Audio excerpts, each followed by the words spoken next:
Hi friends, welcome back to our channel wife of Sharath Kumar vlogs. ఇప్పుడైతే మనం మొక్కజొన్నలతోటి లడ్డులు అయితే చేద్దాం. ఏమంటారంటే ఆ లడ్డులని సత్తి ముద్దలు అంటారు. సో అవి ఎలా చేయాలో చూద్దాం రండి. వీడియో చూసే ముందు మా ఛానల్ని కనుక ఎవరైతే కొత్తగా చూస్తున్నారో వాళ్ళకైతే సబ్స్క్రైబ్ చేసుకోండి, లైక్ చేయండి, షేర్ చేయండి, కామెంట్ కూడా చేయండి. Thank you. స్టవ్ ఆన్ చేసి ప్యాన్ పెట్టుకొని అందులో మొక్కజొన్నలు అయితే వేసుకొని కాస్త మంట పెద్దగా పెట్టుకొని ఇలా వేయించుతూ ఉండాలి. ఇగో ఈ టైప్లో వేయించుకోవాలన్నమాట. సో అలా గరిటె తిప్పుతూనే ఉండాలి.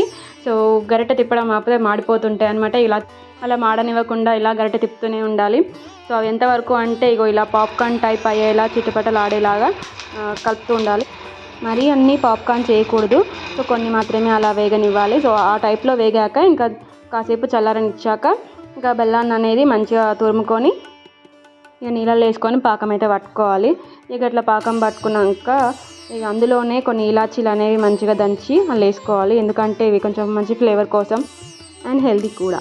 ఇప్పుడైతే ఇక మనం చల్లారినవి మంచిగా గ్రైండ్ చేసుకోవాలి. ఈ విధంగా గ్రైండ్ చేసుకున్నాక పాకం అయితే ఈ విధంగా మరగనివ్వాలి. సో నేను హాఫ్గా మరగనిచ్చాను అనమాట.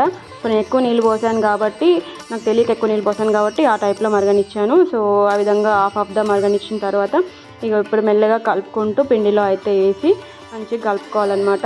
చూసిరు కదా, ఆ వేయించిన మొక్కజొన్నలు మాత్రం కమ్మటి వాసనతో ఇల్లంతా నిండిపోతుంది. ఆ గుమగుమ వాసనలకే నోట నీళ్ళు ఊరిపోతాయి అన్నమాట, తెలుసా. సో ఇదైతే easy and tasty healthy food అనమాట. ఇది శివరాత్రి స్పెషల్ అని ఎందుకన్నానంటే ప్రతి శివరాత్రికి మా అమ్మ సత్తి ముద్దలు అయితే వేస్తుంది. ఇది శివుడికి ఇష్టం అంట కూడా. సో ఎప్పుడైనా మా మమ్మీ చేసి పంపిస్తుండే, కానీ ఈసారి అవి ఎలా చేయాలో మీకు కూడా తెలియజేయాలని చెప్పేసి నేను ట్రై చేసి చూపిస్తున్నాను. బాగున్నాయా? సో ఈజీ ఫుడ్ కదా, మీరు కూడా మీ ఇంట్లో ట్రై చేసి ఎలా ఉన్నాయో కామెంట్ చేయండి. ఇక్కడ నేనైతే నెయ్యి కొంచెమే వేసుకున్నాను, మీకు ఇష్టమైతే ఎక్కువ కూడా వేసుకోవచ్చు అనమాట. చూసిరా, నేనైతే పెద్ద పెద్ద ముద్దలు కడుతున్నా. మా అమ్మ అయితే సేమ్ అట్లనే కడుతుంది అనమాట. కానీ చిన్నపిల్లలు చిన్నగా ఇష్టపడతారని చెప్పేసి నేను చిన్న ముద్దలు కూడా కట్టిన అనమాట మా పాప కోసం. సో సత్తి ముద్దలు అయితే ఇక చాలా అంటే చాలా కమ్మగా వచ్చినాయి అనమాట. మా పాప మా ఆయన చాలా అంటే చాలా ఇష్టంగా తిన్నారు. మా పాప అయితే గడికోసారి అడిగి మరీ తిన్నదనమాట. చూసారా, అంత టేస్టీ ఫుడ్ అనమాట. సో ఇంకెందుకు ఆలస్యం, మీరు కూడా ట్రై చేసి కామెంట్ చేయండి. Thank you so much for watching this video. Next వీడియోలో మళ్ళీ కలుద్దాం. Bye bye.